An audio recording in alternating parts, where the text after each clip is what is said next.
राज्य मंत्रिमंडळाची आज दुपारी 2 वाजता बैठक। अर्थसंकल्पातल्या घोषणांच्या अंमलबजावणीसाठी 19 महत्त्वपूर्ण निर्णय घेतले जाणार।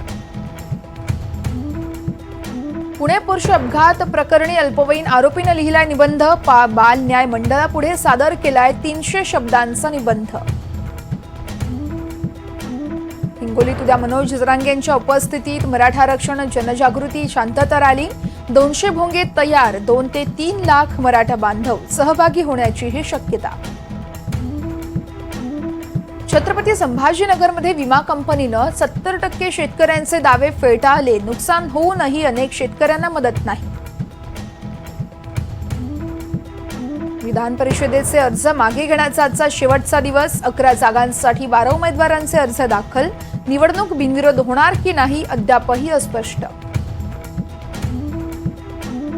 संत तुकाराम महाराजांची पालखी आज रोटी घाट पार करणार। माऊलींची पालखी जेजुरी बाले गावात पोहोचणार। पंढरपुरात विठ्ठलाभोवती नवी कोरी चांदीची मेघडंबरी। 2,45,00,000 रुपयांच्या चांदीने बनवली आहे मेघडंबरी, तर विठ्ठलाचं सौंदर्यही खुललं। किनारपट्टीसह पश्चिम घाट परिसरात 5 दिवस मुसळधार पावसाचा अंदाज। हवामान विभागाचा अंदाज। सिंधुदुर्ग, कोल्हापूर आणि सातारा जिल्ह्याला ऑरेंज अलर्ट।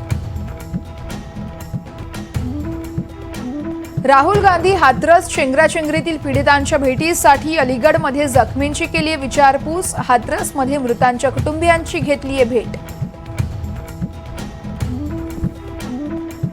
ब्रिटनच्या सार्वत्रिक निवडणुकीत लेबर पार्टीचा ऐतिहासिक विजय। सत्ताधारी कन्झर्वेटिव्ह पक्षाला 118 जागा।